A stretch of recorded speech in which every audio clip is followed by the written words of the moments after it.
fẹ́ máa wò, ọ̀rọ̀ tó jẹ tí ń gbèsè mo fẹ́ gbọ́, ètò lóríṣiríṣi wọ́n wà lọ́lọ́kan òjọ̀kan, ìròyìn tó kojú òṣùwọ̀n àtàwọn ọ̀rọ̀ àgbọ́ fi kọ́gbọ́n, eré wọlé fún tẹ̀rù tọmọ, tèwe tàgbà ẹ má fi para. Èjìlá TV mo fẹ́ máa wò, ọ̀rọ̀ tó jẹ tí ń gbèsè mo fẹ́ gbọ́, ètò lóríṣiríṣi wọ́n wà lọ́lọ́kan òjọ̀kan, ìròyìn tó kojú òṣùwọ̀n àtàwọn ọ̀rọ̀ àgbọ́ fi kọ́gbọ́n, eré wọlé fún tẹ̀rù tọmọ, tèwe tàgbà ẹ má fi para. Àjànàkú kọjá mórí nǹkan fèrè, bàbá rere káwí parí. BGI TV, we are the pace setter. Bàbá gbàgede ìmọ̀ tẹlifíṣọ̀n station tí dòde. Mo kí gbogbo ojú tó ń wò mí káàkiri ayé, mo kí wa lọ́kùnrin lóbìnrin lọ́mọdé lágbà nínú ilé yìí, mo kí wa pé a kú dédé àsìkò yìí, àsìkò bójú ọjọ́ ti rí, ó ló ti rí lọ́dọ̀ ti yín. Ẹ wá nǹkan fìdílé tàbí kí ẹ fìdílé nǹkan lọ́sàn-án yìí, àbí ṣé ìrọ̀lẹ́ yìí ni kí n pè é, ìgbàkigbà tẹ́yìn bá ń wò mí ẹ sá kú dédé àsìkò yẹn. Àwọn informations kan la fẹ́ mú wá tí a fẹ́ kí gbogbo wa jọ gbọ́.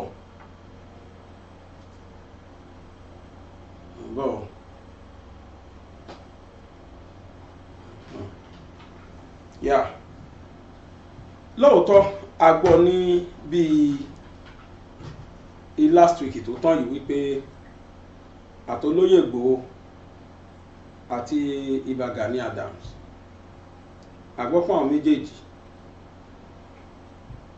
wọ́n jọ pé àwa tá ń tẹ̀lé wọn pé kò ní kálukú panumọ́ lórí ọ̀rọ̀ awuyewuye tó ń lọ, pé kò sí jà mọ́, a sì ṣe bẹ́ẹ̀.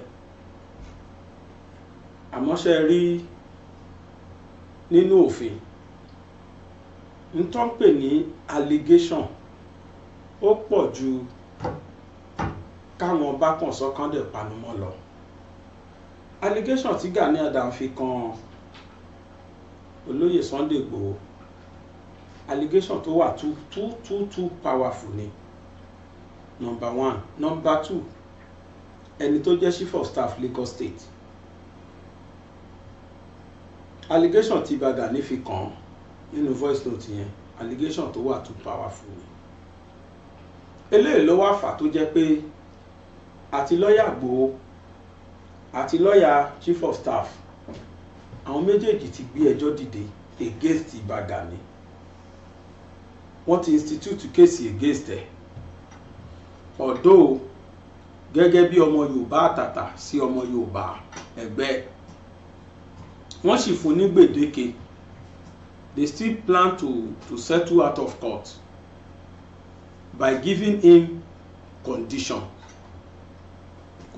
pé kí ààrẹ Gani Adams jáde kó wá dìbọ́ǹkì gbogbo irọ́ tó pa mọ́ chief of staff àti irọ́ tó pa mọ́ Sunday Igboho. Wọ́n fún ní gbèdéke iye ọjọ́ kan, ọjọ́ yẹn á kà ń sìn, but his refusal to come out and debunk all those lies. Àyùbá ó ní màá bá wọn tá tán débẹ̀, wọ́n jọ máa tá tán ni o. Wọ́n ti sọ pé gbogbo agbára tí Gani Adams bá ní kó níṣó lẹ̀ kó wá sá. Ṣé èèyàn kan sì ń bá gọ́fíńmẹ̀ntì jà kó jàre ṣá? Tinubu ò tí ì sọ tiẹ̀ rárá àti gbọ́n kankan pa tiẹ̀ gẹ́gẹ́ bí àgbàlagbà, gẹ́gẹ́ bí olórí orílẹ̀-èdè. Fáìlì tó wà wájú Tinubu mo rò pé ó ga ju Gani Adams sọ pé lọ, ní Tinubu ò ṣe tí ì sọ kankan. Ṣùgbọ́n àwọn olólùfẹ́ Tinubu, ẹ má gbàgbé pé Tinubu máa láwọn olólùfẹ́ tí wọ́n lè dìde kó gbèjà Tinubu náà, kán sùn Gani Adams sí kóòtù tí Tinubu ò sì ní dá sí. Ó dá mi lójú pé kì í ṣe Igboho ló instruct lọ́ọ̀yà pé kí lọ́ọ̀yà kó dìde kó gbé ẹjọ́ dìde sí Gani Adams, ó dá mi lójú débẹ̀. Torí tó bá fẹ́ ṣe bẹ́ẹ̀ ni kò ní sọ fún wa pé àwọn ọba ti pe àwọn wọ́n ti ní káwọn jogun omi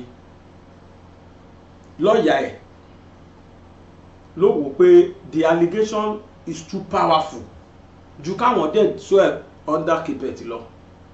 The best thing ni fún máa yẹn kó jáde kó wá dìbọ́ǹkì gbogbo irọ́ tó pa mọ́ client òun torí future kì í ṣe torí èlé nítorí ọ̀la.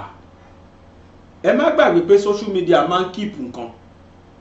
Ẹ rí i pé àwọn nǹkan tá à ń ṣe yìí social media máa ń gbé wá fún wa pé wọ́n á sọ fún ẹ pé reminder ń tẹ́ ti ṣe láti bí ọdún 5 ọdún 10 Facebook àgbé wá social media àgbé wá Google àgbé wá pé reminder bóyá o kíyàn ni bóyá kinní kan ni nígbà tí voice note yìí dẹ̀ ti jáde sí social media tó bá dọ̀la kan tán fẹ́ lo against Igboho tàbí against márùn chief of staff yìí it's a matter of kọ́kàn tẹ gọ́gù gbàgbàgbà kan tẹ title yẹn sí agbèjáde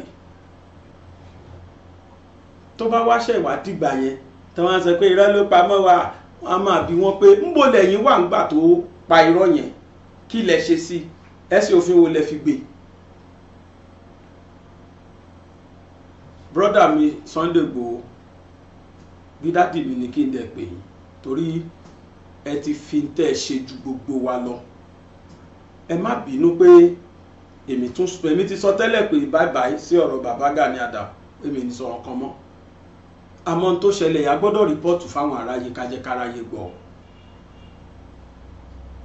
Ní Yorùbá ṣe máa ń sọ pé yára gbọ́rọ̀ lọ́ra láti fèsì àti pé gbogbo ń tá a bá fẹ́ ṣe lénìí káàrò owó against ọ̀la. Ó dùn lóòótọ́ ó dáa kí gbogbo àjọṣepọ̀ nílẹ̀ Yorùbá ó dùn lóòótọ́ ó dáa kó ní kálukú jẹ́ kó gun omi àmọ́ aburú tó wà lẹ́yìn àfikáyọ̀ nànà ẹ̀ òun làwọn lọ́ọ̀yà yẹn sọ fún wa yẹn. Lagos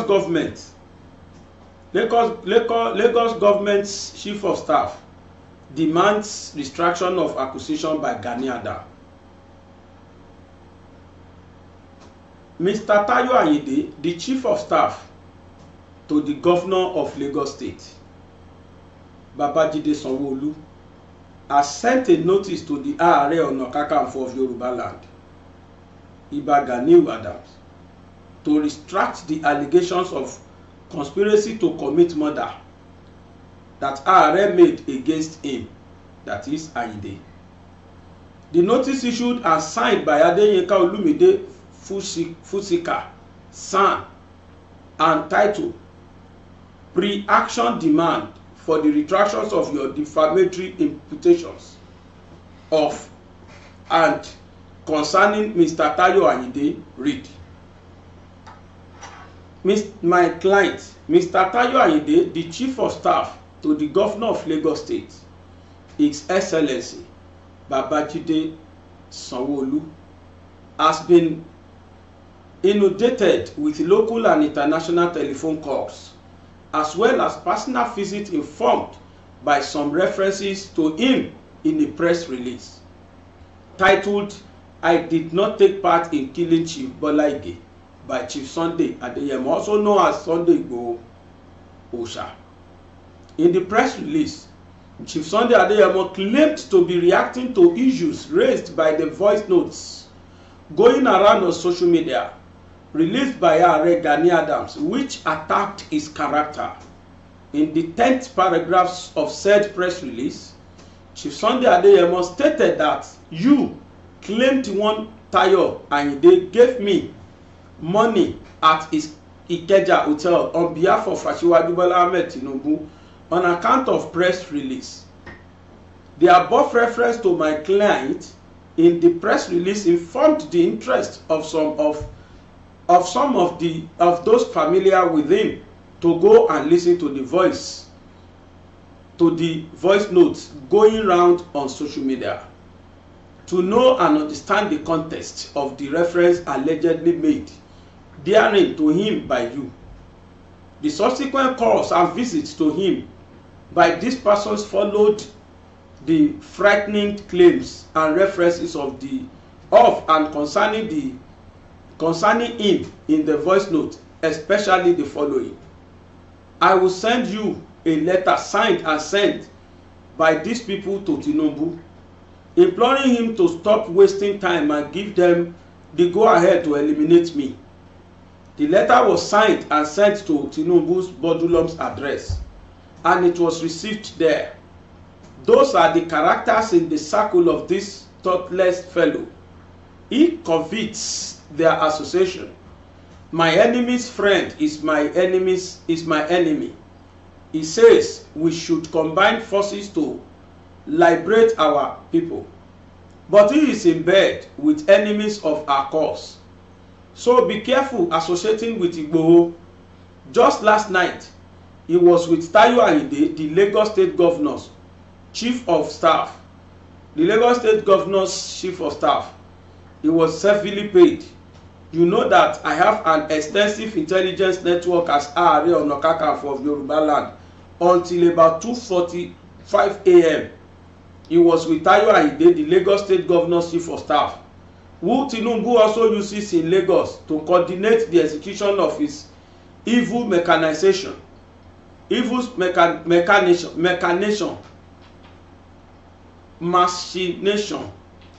has been doing work of that nation for Tinubu since his days in the SSS.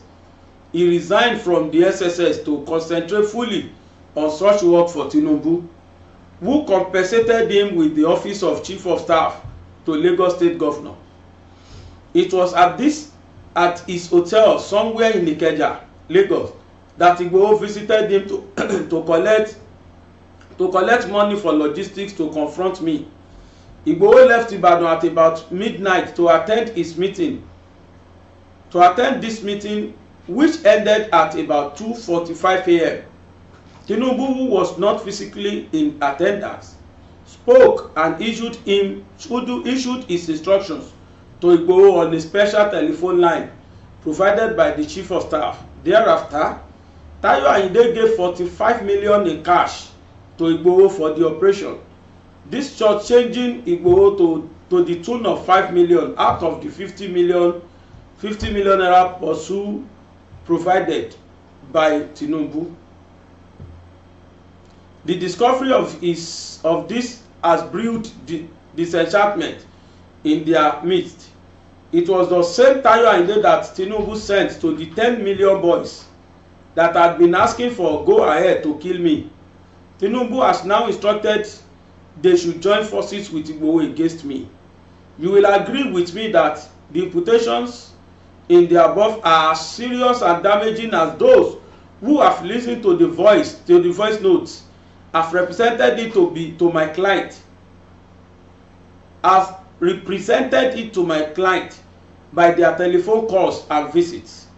It includes that my client is complicit in a conspiracy to murder you and is in fact the coordinator of the phantom operation. Given your own experience in life, I am sure you will appreciate how painful it is to be unjustly accused, as you have done in this instance against my client. My instructions are therefore to respectively demand that you retract the false and wicked allegations, either through another voice note to go around the same social media, or by a press release referencing and recanting the allegations.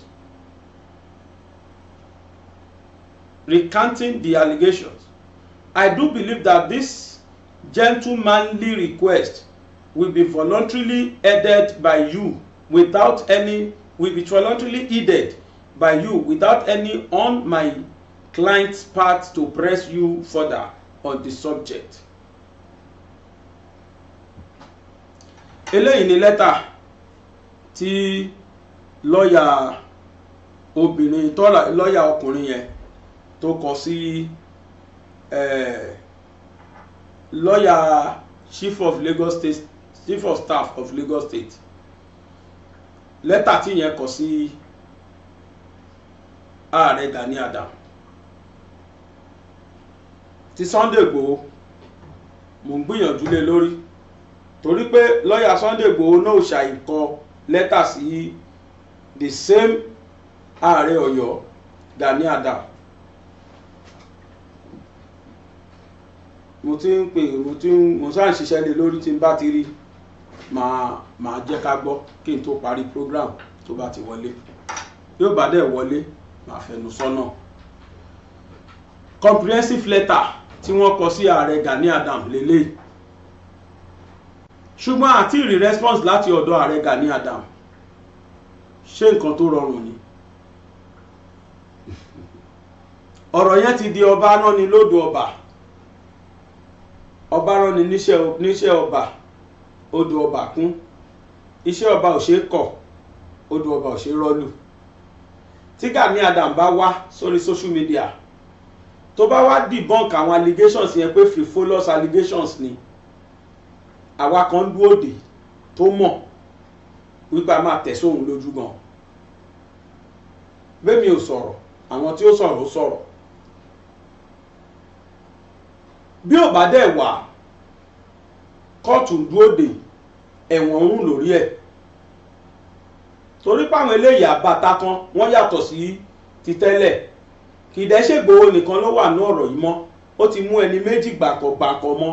Ṣóhun náà mọ̀ pé nígbà tóhun sọ̀rọ̀ yẹn kò mọ̀ pé orí máa gbé àwọn méjèèjì dépò tán wà. Igboho ló rò pé òun dìtẹ̀. Ọkùnrin orígbodé chief of staff, ẹ mọ̀ túmọ̀ chief of staff, olórí gbogbo Lagos state, gbogbo tó ń jó ṣiṣẹ́ tíjọba ń sanwó fún, ọkùnrin yẹn ló lórí gbogbo wọn.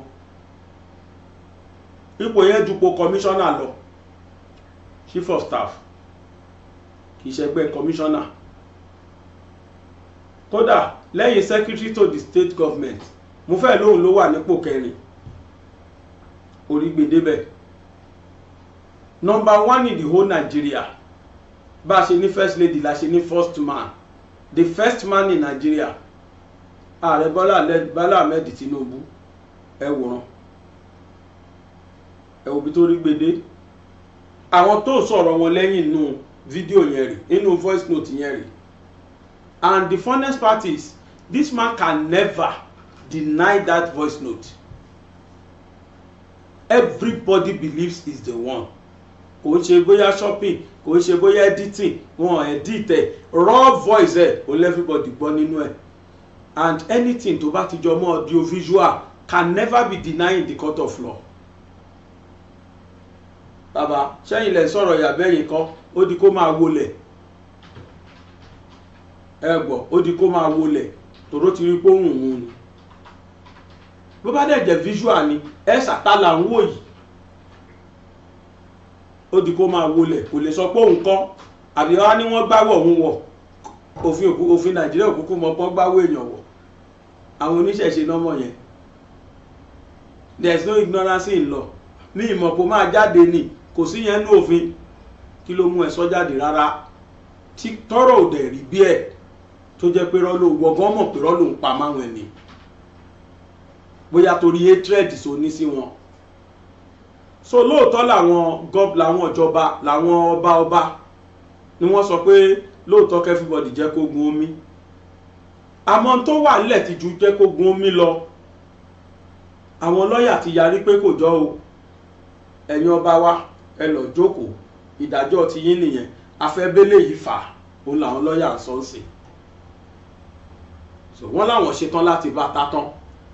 Àfi tó bá bọ́ síta tó wá sọ fún gbogbo ayé pé òun o òpùrọ́ lòun parọ́ mọ́ wọn ni o, owú jíjẹ ló jẹ́ kóun sọ bẹ́ẹ̀ o. Tó bá ti lè ṣe bẹ́ẹ̀ everybody àforíjì. Ṣùgbọ́n òun náà mọ aftermath tóun sọ yẹn, ó mọ repercussion tóun bá sọ bẹ́ẹ̀, ó mọ repercussion kan tó bá dé sóhun. Toró ti lose dignity pàápàá nìyẹn. Ó ti place ọ̀tá lọ́wọ́, ó ti place àwọn tóun jowú lọ́wọ́, ó wá di káwọn náà wá ṣe reprisal attack fún. So I know he will never come out. We will even prefer to go to jail than kó wá síta kó wá debunk yẹn dẹ̀ làwọn lọ́ọ̀yà síkì fún yìí. Oya, what a very difficult task. Tá a bá ti ń sọ̀rọ̀, tá a bá ń sọ̀rọ̀, tọ́lọ́ bá gbé nìkan sípò kan ẹ jẹ́ á gbà fún. ẹni Ọlọ́run bá gbé sípò ẹ jẹ́ á gbà fún. Ẹ má jẹ́ ká jẹrun ẹ̀ lẹ́yìn ká má bà tiẹ̀ jẹ́ lẹ́yìn kó lè bàjẹ́ fún ṣáà ẹ jẹ́ ń parọ́ mọ́ ẹ rántí àtúbọ̀tán ló dé yìí. Ẹ wo ìgbà tán ti ṣe fídíò tán ti ṣe phone call conversation ẹ̀ since 2021. Ẹ wo ìgbà tó wá ṣẹlẹ̀ tó bọ́ síta. Ẹ wo ìgbà táwo ya mọ́ bàbá lórí. Gbogbo àwọn tó ń jáde náà àwọn ajá ẹ̀ tó ń jáde tán wá sọ̀rọ̀ ní ìtì rẹ̀ tó dìbọ́ǹkì ẹ̀ pé kì í ṣòun. Tó bá wá dé court, those allegations are just too powerful.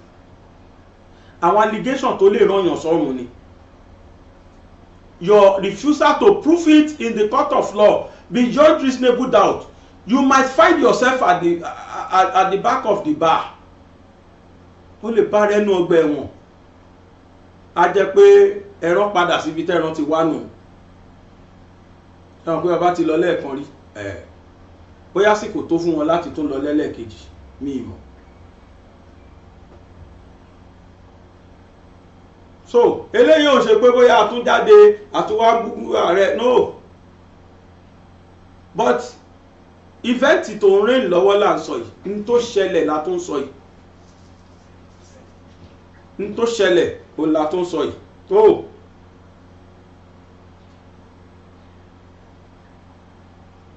mi ò rí o. Picture. Okay, beautiful. Ó ti dé o, mẹ́sẹ̀gì tí lọ́ọ̀yà Igboho tóun náà kọ sí ààrẹ Ọ̀yọ́ Gani Adams. His Eminence ààrẹ Gani Adams, ààrẹ ọ̀nà kakanfò of Yorùbá land, Oòduà House 14 Ezekiel Street off Toyin Street, Ikeja, Lagos. Your Eminence, demand for immediate retraction of malicious content published against the persons of Chief Sunday Adeyemo, also known as Igboho Sha. Tendering of unreserved apology and compensations over the said defamatory remarks against Chief Sunday Adeyemo Igboho, also known as Igboho Sha, by you, Iba Gani Adams, the Ààrẹ Ọ̀nà Kakanfò of Yorùbá land, which is now published all over the social media, including YouTube. We are solicitors to Chief Sunday Adeyemo Igboho, also known as Igboho Sha, of number 3 Moshori Street, Soka of Lagos Ibadan Express Road, Ibadan, Oyo State of Nigeria. Our client, and on whose firm instructions we hereby write. Please refer to the subjects above and consider our briefings as contained hereunder. You are aware that there is an audio clip which is presently going viral on all social media platforms, where you are alleged the following against our client, viz. 1. That our client is an assassin who used to work for His Excellency Bola Ahmed Tinubu, GCFR, President, Federal Republic of Nigeria. 2. That our client is rumored to be one of the persons that assassinated late Chief Bola Ige son, together with one Frayo. 3. That our client was involved in series of murder cases but escaped prosecution as a result of his political connections. 4. That our client received the sum of 45 million naira sometimes in 2022 to carry out some dirty works for His Excellency President Bola Ahmed Tinubu, GCFR. And 5. That our client swindled Nigerians in diaspora for a fake self-determination agenda of the Yoruba race Our client has been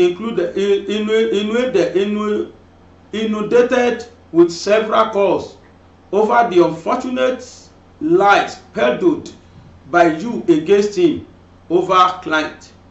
The people of Nigeria world over which to confirm for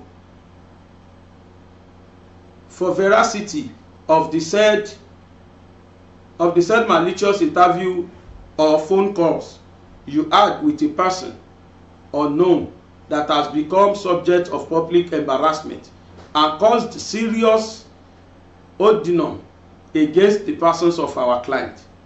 Our client, which is to inform you that the malicious lies our client only exists in the figment of your imaginations, as our client is a law-abiding citizen whose only offense at the time was to protect the interest of the Yoruba race, a responsibility which you were ordinarily saddled to discharge but failed to do so. Your first outburst has not only caused embarrassment to our client, but has also caused serious economic losses to our client, as business associates now distance themselves from our client as a result of the falsehood you have peddled against our client. It is in the light of the above that we call on you to forthwith retract all the negative allegations, comments, highly defamatory too, made against the persons of our client, which has just been released to the social media, including YouTube platforms. Please note that the said retraction is expected to be published in 5 national newspapers within 78 hours of the receipt of this letter, whilst also engaging all new media platforms to take down the said malicious defamatory publications arising from the phone call between you and the unknown accomplice of yours who did engage you in that telephone conversations from their various platforms. Further to the above, our clients demand exemplary damages in the sum of 500 million naira for the thought of defamation done against the personality of our client. We expect that this will also be 7 days upon receipt of this letter, failure which our client will have no option than to approach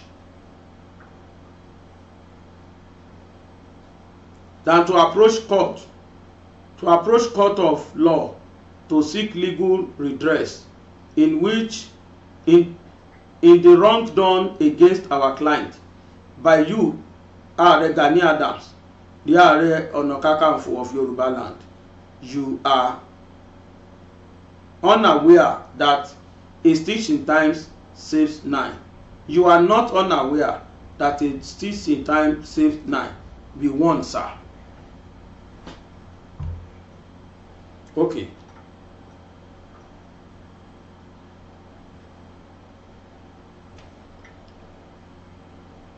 Appropriate court of law to seek legal redress in the wrong done against our client by you, Gani Adams. Okay, be one, sir. Okay. Further note, sir, that the defamatory claim, which is now all over the media, all the media platform, is annexed to this letter in a USB form for your reference. Thank you. Yours faithfully, J.A. Sanusi Esquire, with stamp of NBA, Nigeria Bar Association. So, gbogbo ilé àti ṣàkọ̀tún àti ṣàkòsì ohun tí lọ́ọ̀yà àwọn méjèèjì tí wọ́n kọ sí Ààrẹ Gani Adams rẹ̀. táwa sì ń retí wípé èsì tí Gani Adams fẹ́ fi. Torí ẹ̀ ló ṣe jẹ́ pé gbogbo ìwà tẹ́dà bá fẹ́ wù ẹ jẹ́ ká máa ṣọ́, gbogbo ìwà tá a bá fẹ́ wù ẹ jẹ́ ká máa ṣọ́, gbogbo tá a bá fẹ́ ṣe ẹ jẹ́ ká máa rówó síwájú ká tó ṣe. Lọ́wọ́lọ́wọ́ nǹkan kan ṣẹlẹ̀ náà ní Nàìjíríà tó ń pa èmi lẹ́rìn yàtọ̀ sí ti Gani Adams. N tó ṣẹlẹ̀ yẹn ń pa mí lẹ́rìn gan, ẹ̀rín yẹn ń pa mí débi pé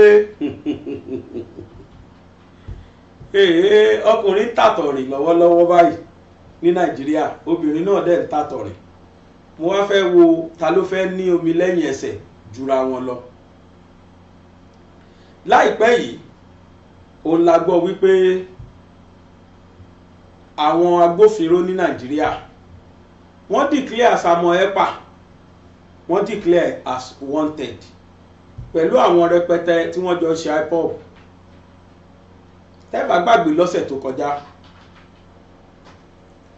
ó ní Nnamdi Kanu gbà tí wọ́n gbé lọ court,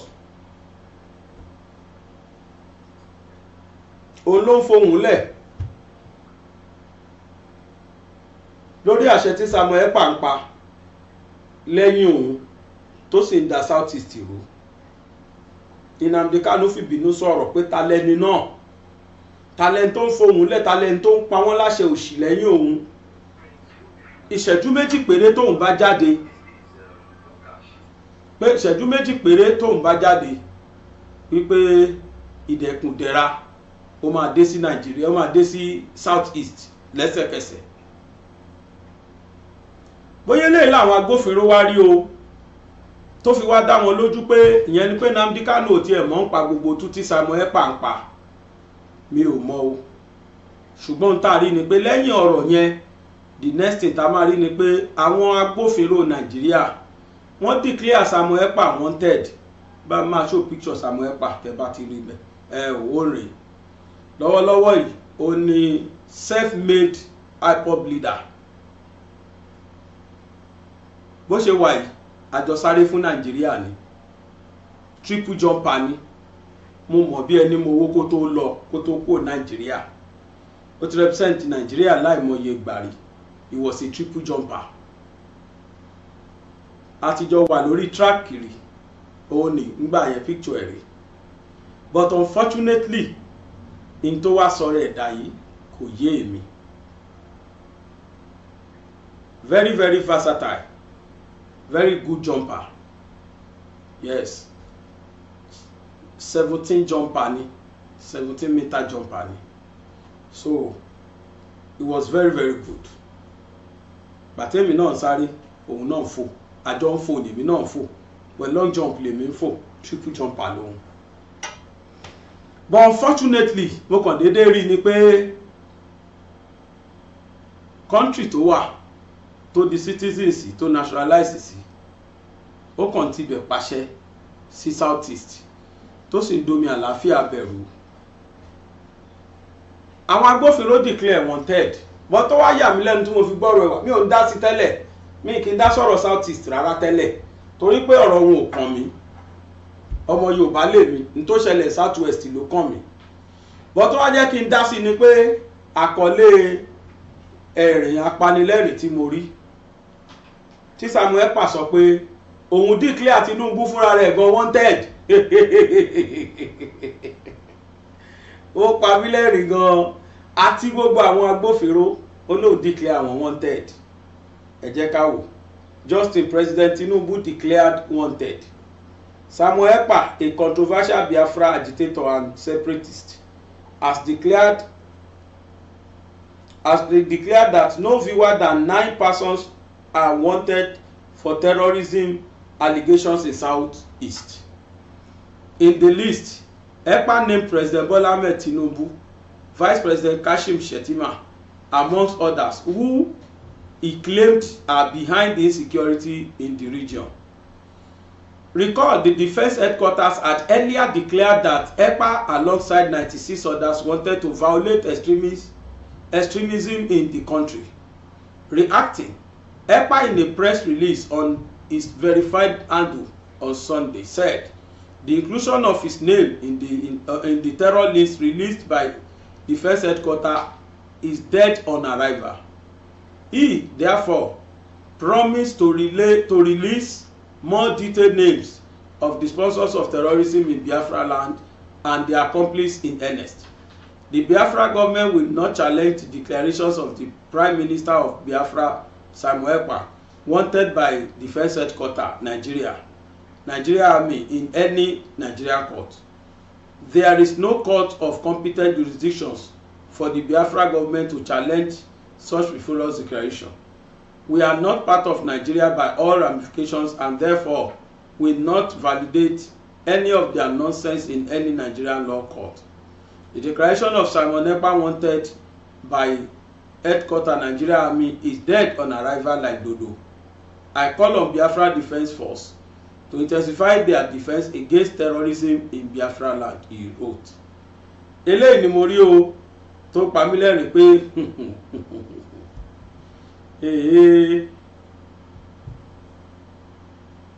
ó fọ́nì sí mi gan mo rẹ́rìn pé okay o so president wa náà ti declare president wa wanted ẹ jẹ́ ká wo bí tọ́rọ̀ máa já sí. Mo sọ lẹ́ẹ̀kan pé ọkùnrin ń tàtọ̀rìn obìnrin ń tàtọ̀rìn lọ́wọ́ ẹ̀já wo bí tá máa já sí. Ní tó dá mi lójú ni pé ẹnìkan ṣá ló máa jámọ́ lọ́wọ́ nínú àwọn méjèèjì.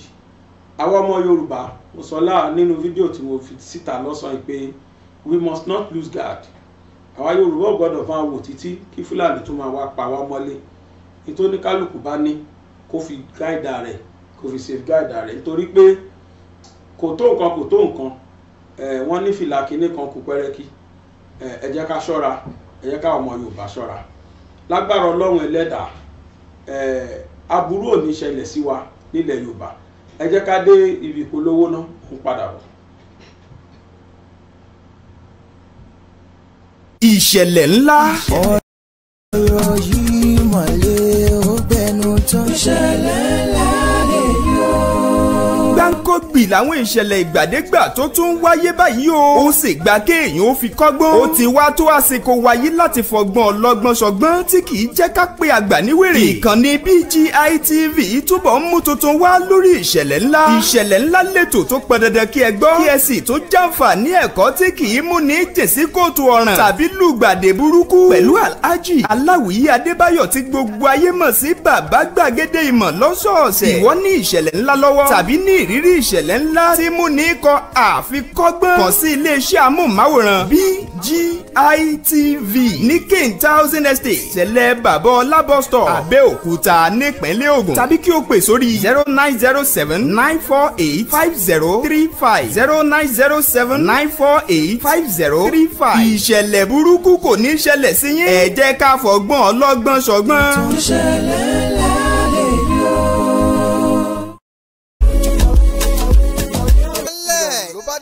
Níbi ká ṣètò ìwé ìrìnnà láìsí kọ́nu ńkọ́.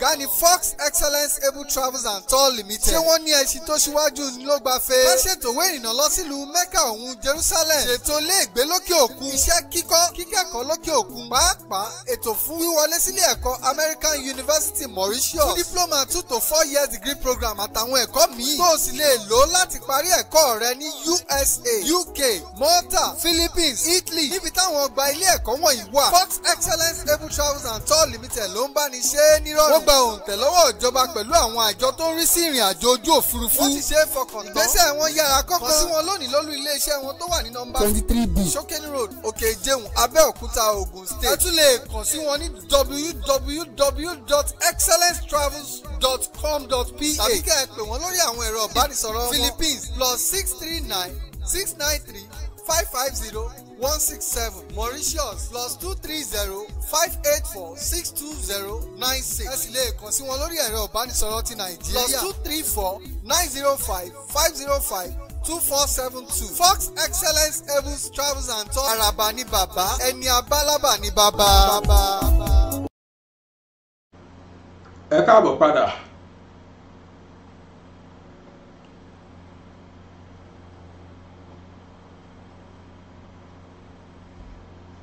In tó ń ṣẹlẹ̀ ní Nàìjíríà sí wa yìí kò dá mi lójú pé ó tẹ́ àwa kan lọ́rùn. ṣé ẹ mọ̀ pé aburú táwọn Fúlàní ṣe yìí kì í ṣe èní ló bẹ̀rẹ̀. tó bá jẹ́ pé nǹkan táwọn èèyàn ti tètè gbégbèsè nígbà yẹn ni mi rò pé ó sì máa kọ̀ntínú dèní.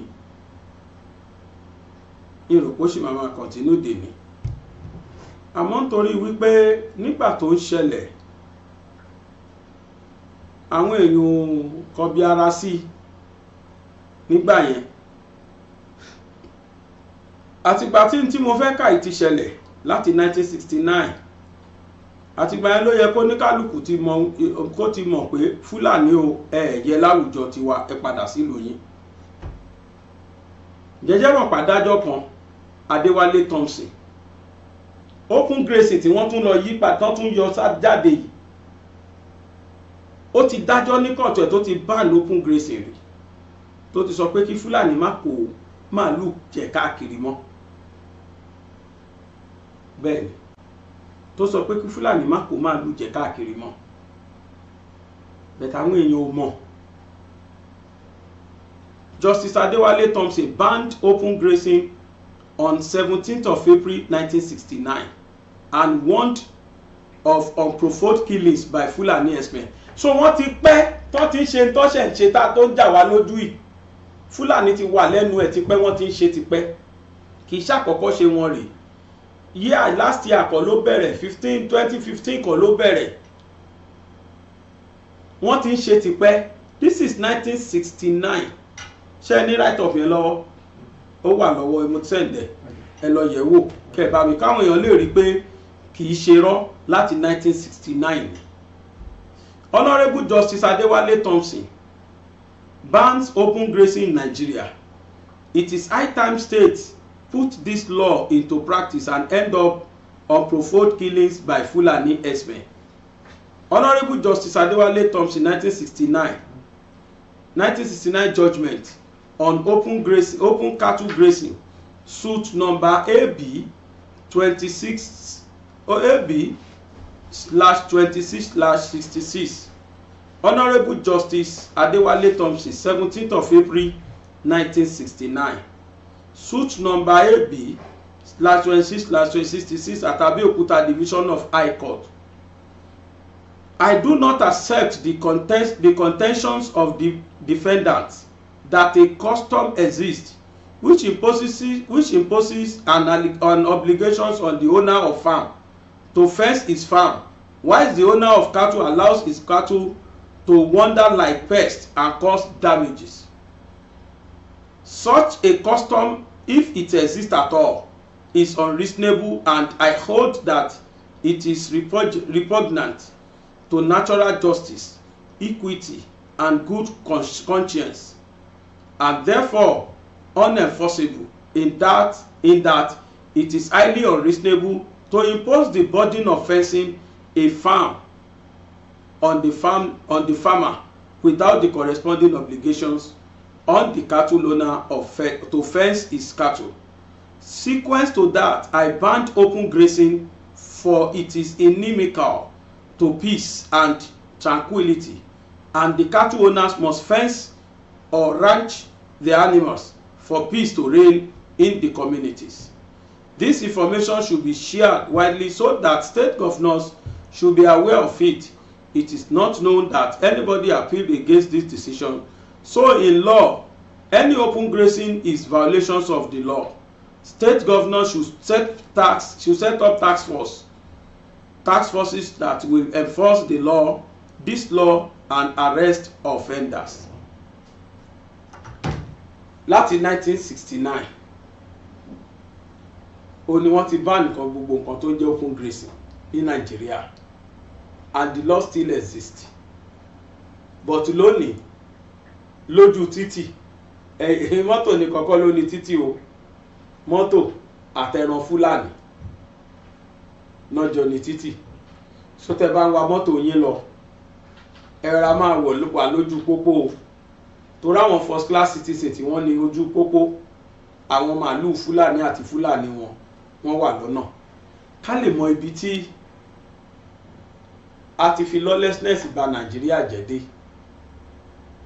We don't care and I don't care attitude ká lè mọ ibi tá a ti fi bàjẹ́ dé.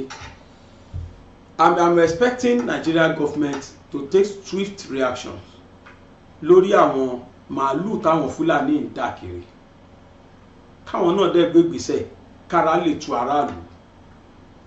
I couldn't imagine kí wọ́n tẹ àwọn èèyàn pa nítorí pé wọ́n fẹ́ pé palliative fáwọn èèyàn. Àwọn kọ́ ebi ni àwọn kọ́ ni wọ́n ṣe bẹ́ẹ̀, ebi ni, ebi ló ń pa àwọn èèyàn. Black Sunday, Nigerian shakes as hungry people struggled for food killed in terrible stampede. Black Sunday, Nigerian shakes as hungry people struggling for food killed in terrible stampede. In what could be described as another heartbreaking incident in Nigeria, at least 4 individuals were reportedly killed while struggling to receive food in Bauchi amid the economic crisis in the country under the leadership of President Bola Ahmed Tinubu.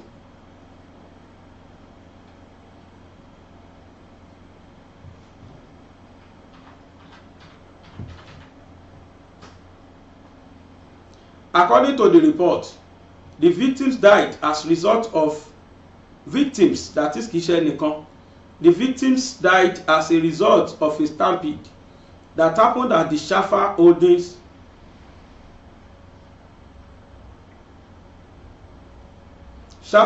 Company PLC headquarters along Jos Road on Sunday at about 10 a.m. It was gathered that the State Police Command, through its public relations officers, Ahmed Wakili, confirmed the incident. Meanwhile, it should be noted that this comes a few days after a similar incident happened at the Nasarawa State University, Unsuk, where 3 students died while struggling for food palliatives. The Nasarawa incident reportedly happened on Friday at the Convocation Square in Kefi, where the bags of rice were kept awaiting the arrival of the state governor, Abdullahi Sule, for the commencement of distributions. The unfortunate incident have been generating reactions from Nigerians, including Peter Obi, the presidential candidate of the Labour Party during the last general election. Speaking about the incident in Nasarawa State, Peter Obi condemned the reoccurrence of the same event, stressing that a few months ago, 7 Nigerians were killed in Lagos while struggling to buy rice cheaper amid the rapid increase in the price of foodstuffs. I am disheartened by the report of the death of some students from Nasarawa State University, Unsuk, in the stampede while struggling for food palliative from the state government. Bàbá wa Bola Ahmed Tinubu, gbogbo ẹ̀yin state governors wa, ẹ̀yin National Assembly members, ẹ̀yin State House of Assembly members, ẹ̀yin local government chairmen, ẹ̀ẹ́dẹ̀ ṣàánú wa, ẹ jọ̀ọ́. In tó ń ṣẹlẹ̀ yìí kò ṣeé gbọ́ sétí. In tó wá dùn mí ni pé wọ́n ń gbọ́ kínní ní international.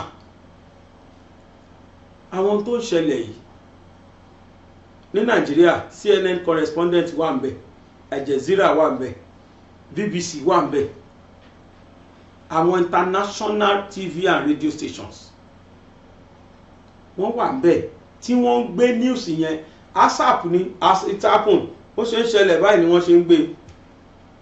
Ṣé kì í ojú tì ní fún wa kí irú àwọn nǹkan yìí máa occur?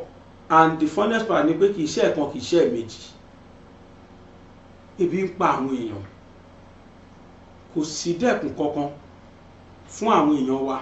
And the funnest part ni pé ẹ̀yin tẹ́ ẹ tún wà nípò agbára tí wọ́n bá fún yín láwọn palliative yìí ní national, báwo lẹ ṣe ń ṣe? Ọ̀nà wo lẹ ń gbà pín? Àwọn wo ni wọ́n ń gbà á? Tí dẹ́kun bá dé báwọn èèyàn ni ìtumọ̀ ká máa tẹra wa mọ́lẹ̀ pa. Ebi ló ń jẹ́ bẹ́ẹ̀, ebi ẹ ṣàánú àwọn èèyàn. Ẹ rántí pé ẹ̀yin náà máa wọ káàlẹ̀ sùn. Gbogbo ẹni tó bá rántí pé ńjọ́ kan wọ́n á kọlẹ̀ wọ́n á gbé òun sí kò ní máa dájú. Igbó ọ̀dájú lẹ́rìí ni tí kì bá ṣe bẹ́ẹ̀ wọ́n ní fóúnjẹ rán yín sí wa kẹ́ ẹ̀ tún máa fi ṣàwọn ẹ̀tọ́ wa kẹ́ ẹ̀ má gbé fún wa. Ráìsì kan náà pín ládùúgbò wa láìpẹ́ yìí odindi tírélà ló wọ àdúgbò wa wá. Wọ́n dẹ̀ ti sọ àwọn àdúgbò tán máa lọ pín tírélà yẹn sí. Ìjẹta ló gbé wá wọ́n ní Yáyì ló tún gbé wá. The same senator kan tá à ń rí ní Ogun State tó ṣàṣì ṣiṣẹ́ tó ń ná owó tó ń gbà lọ látàbújá táyé rí. That man mi ò rí o mi ò mọ̀ rí o àjọsọ̀rọ̀ rí o mi ò gbà kọ́bọ̀ lọ́wọ́ ẹ̀ but in tó ń ṣe yẹn ìsàlámì. Wọ́n pín ráìsì bí ìlàta wọ́n pín kan mi mo ní mo ẹsẹ̀ẹsẹ̀ mo ti wo ẹni wo ló tún ní ìdí ẹ̀ ju èmi lọ mo ní kó gbé fún un kó máa gbé lọ. Wọ́n tẹ̀ pé ráìsì ó délé ó dóko níwọ̀nba tí wọ́n fún wa náà. The funnest part ni pé Yáyì ò kí ń ṣọmọ Ogun Central kò represent Ogun Central Ogun West àbí kí ni wọ́n ń pè wọ́n ní Yewa ló represent o. Yet the man made sure those rice were distributed bóyá láàrin gbogbo Ogun State àbí Ogun Central àti Ogun West tó represent. Ó yà mí lẹ́nu. Àwọn owó yìí wọ́n ń fún yín ẹ̀yin National Assembly ná fún wa àwa tán fi rán yín sí. Wọ́n fún yín ní palliative àtọwọ́ ẹ̀yin governors wa ná fún wa kò dẹ̀ yẹ kó rí bẹ́ẹ̀. Kí lẹ̀ṣẹ̀ wa ṣáàṣẹ̀ yín ni nípa dídìbò fún yín dẹ̀ ṣàánú àwa mẹ̀kúnnù. Ẹ wò kò ní yà mí lẹ́nu mẹ̀kúnnù sí mẹ̀kúnnù. Lágbára Ọlọ́run fídíò yẹn ti wà bí rẹpẹtẹ máa send a máa lò lọ́la. Kẹ́ ẹ wo tún táwọn mẹ̀kúnnù ń pa fúnra wọn. Àìmọye tó fún mi lówó ń gba birthday mi pé bàbá gbàgede ẹ̀yin ẹyọ iye báyìí mo fún yín fún birthday.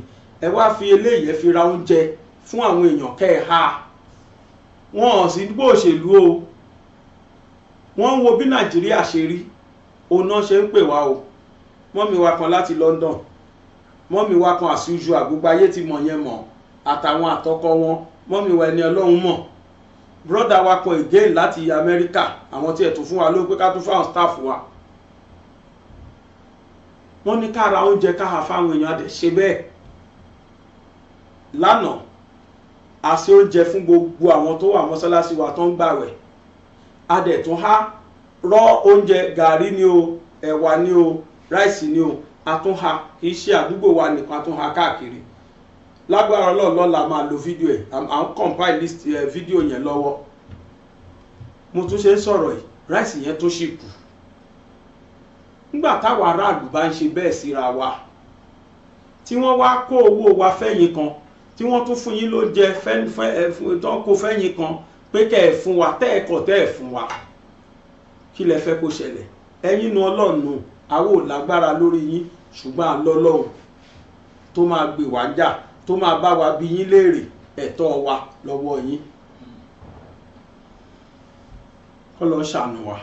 Mo pè gbogbo ẹ̀yin ọba mo pè gbogbo ẹ̀yin ìjòyè mo pè gbogbo ẹ̀yin alágbára àtẹ̀yìntẹ́ wà nípò kan àbí kejì ẹ jẹ́ ká dáàbò bò lẹ̀ Yorùbá o. Aburú kan tún gbọdọ̀ ṣẹlẹ̀ sí wa lẹ̀ Yorùbá pàápàá jùlọ àwọn ọmọ wa tó ń lọ léèwé Fúlàní ò gbọdọ̀ gbé wọn o. Sẹ́ni máa gbà wá níjà o. Ní nọ́ọ̀tì wọ́n mọ bọ́n ṣe ń pera wọn níbí kò sẹ́ni á lè pé o. Ẹ rántí tó ṣẹlẹ̀ sọmọ láìpẹ́ yìí ẹlẹ́nìkan kó dìde mọ́ wa náà àwa mẹ̀kúnnù iná là ń dìde mọ́ra wa. Ẹ̀yin èèyàn ẹ jẹ́ ká protect ilẹ̀ wa. Ẹ̀yin vigilante group ẹ̀yin àmọ̀tẹ́kùn ẹ̀yin so safe àtẹ̀yin tẹ́ jẹ́ local security bẹ́ẹ̀ ẹ liaise pẹ̀lú àwọn ọlọ́pàá kẹ́ ẹ secure ilẹ̀ Yorùbá. Ilẹ̀ Yorùbá ò ní mẹ́rí o láyọ̀. Èmi ni aláìlúwà ọba dókítà Adédòkun Ọmọnìyí Àṣọlá Bọ́lárìn Aróyin Kẹ́yè Kínní ọ̀ràngún ti ìlú òkè ìlá ní ìpínlẹ̀ Ọ̀ṣun. Ẹ̀yin èèyàn wa, mo rọ̀ yín o, ẹ máa bá mi wo BGI TV, bàbá gbàgede, olólùfẹ́ Yorùbá ni, ó fẹ́ òótọ́ sísọ, ó máa fẹ́ràn àwọn ènìyàn, ó fẹ́ràn wa nílẹ̀ Yorùbá.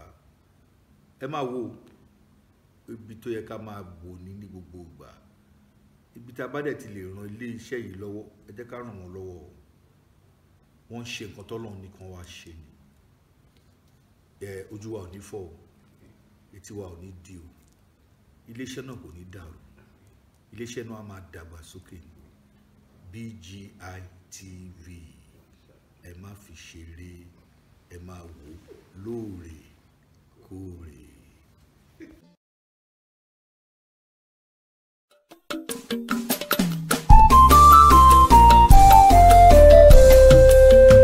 BGI TV yìí mo fẹ́ máa wò, ọ̀rọ̀ tó jẹ ti ń gbèsè mo fẹ́ gbọ́, ètò lóríṣiríṣi wọ́n wà lọ́lọ́kan òjọ̀kan, ìròyìn tó kojú òṣùwọ̀n àtàwọn ọ̀rọ̀ àgbọ́ fi kọ́gbọ́n, eré wọlé fún tẹ̀rù tọmọ, tèwe tàgbà ẹ má fi para. BGI TV mo fẹ́ máa wò, ọ̀rọ̀ tó jẹ ti ń gbèsè mo fẹ́ gbọ́, ètò lóríṣiríṣi wọ́n wà lọ́lọ́kan òjọ̀kan, ìròyìn tó kojú òṣùwọ̀n àtàwọn ọ̀rọ̀ àgbọ́ fi kọ́gbọ́n, eré wọlé fún tẹ̀rù tọmọ, tèwe tàgbà ẹ má fi para. Àjànà kú kọjá mórí nǹkan fèrè, bàbá rere káwí parí. BGI TV, we are the pace setters.